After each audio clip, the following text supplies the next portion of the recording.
Hello everybody, thank you for clicking on this video. And today I'm going to be talking about something very special. And it's none other than the MCU, the Marvel Cinematic Universe.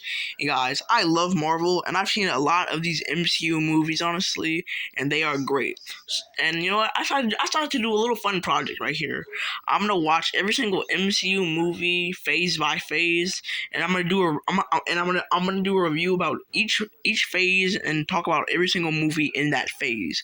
The reason I decided to do this because it seems fun, and I think it'd be cool to watch some of these movies I haven't seen in a while and check out some I've not seen at all. So y'all, please like the video, please subscribe, and please comment in the comment section below about your favorite MCU movies in Phase One, which ones you like or do not like. So 3, 2, 1, y'all, here we go. Let's do this. First, we need to talk about the one that started it all, Iron Man. And y'all, Iron Man is a pretty solid movie, honestly. And one reason I really like it, honestly, is because the character of Tony Stark alone. Basically, I like how he changes throughout the movie. First, he starts off not really caring about what he's doing in his life. But then once he gets kidnapped by the Ten Rings, he sees the destruction of the weapons he creates and vows to stop making weapons and destroy every single last weapon that he made that's out there. And then he creates the Iron Man suit to save people and protect people. I really like that. Like Tony alone makes this movie like worth a watch, honestly. Because honestly, the way I see it, the Iron Man is basically about a man righting his wrongs, doing what's right and stopping the bad things that he has created. So that alone makes it like a good watch, honestly. The Iron Man suit looks amazing and everything. All the supporting characters are pretty good. The couple action scenes that we get in this movie are also like really solid.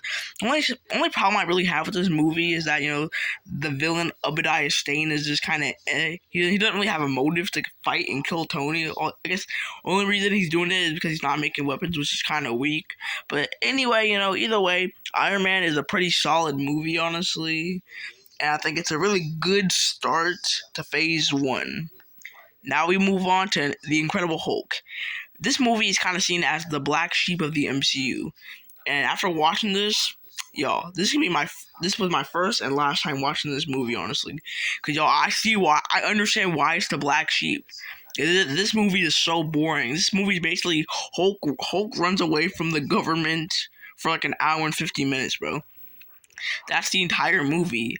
On paper, that sounds kind of cool, but honestly, the way the movie does it, it's boring as hell. Honestly, like, I mean, the Hulk's design, the Abomination's design, those are pretty cool. Couple cool action sequences.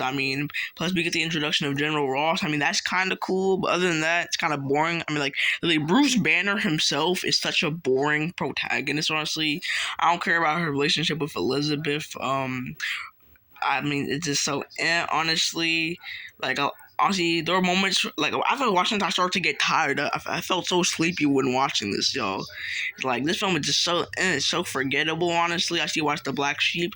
The only part I genuinely actually really enjoyed was the final fight between him and Abomination. Like that part was kind of cool.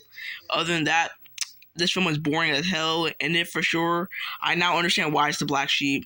Honestly, you can completely skip over this movie, and you would not miss a single important thing in it. So, Incredible Hulk, boring as hell. Now we have Iron Man 2, yo. And I've never seen Iron Man 2 either, but I watched it recently. It's pretty cool, actually. I like all the little elements in this movie. I like how the government tries to take Tony's suits away.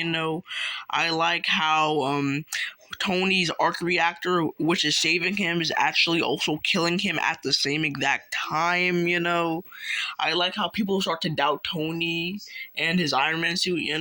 Because people keep saying that Iron Man can never fail, but once he does fail, people start to doubt Tony and start to doubt if he's actually going to be able to protect the people and everything. So those are some pretty good elements in the movie. I like that. I like the little Avengers elements in that. We got Black Widow, you got Nick Fury, you got the Avengers Initiative. Those are pretty cool. The villain of the movie is also like really cool, and Iron Man's fight scenes with him, those are cool. We get the introduction of War Machine. The War Machine suit looks amazing. The final battle is cool. So on all, Iron Man 2, it's around the same level as Iron Man 1. They're both pretty solid movies, and both are completely rewatchable, I would say. And now we kind of go back down, and we got Thor. Thor is kind of like on the same level of Incredible Hulk of reasons why I don't like it. This movie is, for some reason, the movie's about a literal guy, and it's kind of just so boring in a way. There are good things in it. Like, I like Thor, I like Loki. Those two, they're dynamic, their character, I like them. I like how Thor needs to make himself worthy again, because Odin banishes him from Asgard and he's sent to Earth, and he needs to learn to become worthy again, He needs to learn a lesson at the end of the day, and he needs to get his power back and become worthy again. Like, I kind of like that plot of the movie, it's about a god needing to become worthy again. That's pretty cool. Other than that, I don't care about his relationship with Jane Foster. I really don't care, frankly. It's kind of boring, All the human characters are just Like, the action scenes are, I don't know why they're just as well, Thor only uses his powers at the beginning of the movie and at the end of the movie. And like, the beginning of the movie and the end of the movie are the only, like, exciting parts of it, honestly. Like, everything in the middle is just so boring and just Thor doing random stuff, So, it has the same problem of Incredible Hulk, where, like, it's just forgettable, and, like, you're not gonna see that many people going out of their way to rewatch this one a lot. So, it's better than the Incredible Hulk, because there are a lot more, like, better elements in it, and it is at least slightly more memorable, but still forgettable and boring nonetheless. Now we have Captain America: The First Avenger. I watched this movie like 3 times before I rewatched it again, like, a while ago.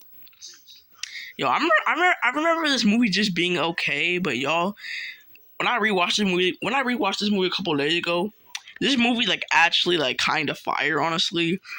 And it's kind of like the same reason why I like the first Iron Man so much. The main character alone makes this movie worth watching. Like, Steve Rogers is just such a good main character. All he wants to do is stop bad people, do good and fight for his country, He's just a good protagonist. You like him, you root for him. And I always like these type of movies where the main character starts at the bottom but then goes to the top, So, I like how he changes throughout the movie, he becomes bigger and better, starts out weak but then becomes strong. I like his relationship between I like his relationship with Peggy Carter. That's very sweet. I like the Red Skull design. And Red Skull is actually a pretty cool villain. I like all of Captain America's suits throughout the movie. I like all the little action scenes, I like the World War II and 1940s setting of it. It makes it very unique from other superhero movies. Like, when have you ever seen another superhero movie like take place like during World War II? So that part's pretty cool. The main character is great. We get the introduction to the Tesseract, and Steve sacrificing himself and getting frozen in ice, and then waking up like 70 years later. It's very sad, but it's like a perfect ending. So the first Avenger is definitely worth a watch, and it is like pretty fire, actually. Now, guys, we get to the final movie of Phase 1. We get to the peak of the MCU in Phase 1, the Avengers, y'all. I watched this like literally today. This movie is like for real, like, great, honestly. I like how in the beginning of the movie, like, it gives you an introduction to all the Avengers again. I like that. It gets their personality and everything. I like how the Avengers, at first, they don't really like each other, but then they realize they have to work together in order to stop this alien invasion that's happening.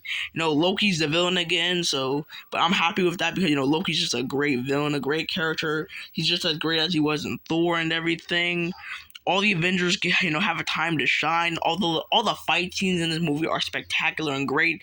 The CGI, the special effects, and everything is amazing. The final battle in New York is great. All the characters and their dynamics with each other, is great. Honestly, like Avengers so far, like is the best movie of the MCU as we're talking in Phase 1 at this moment.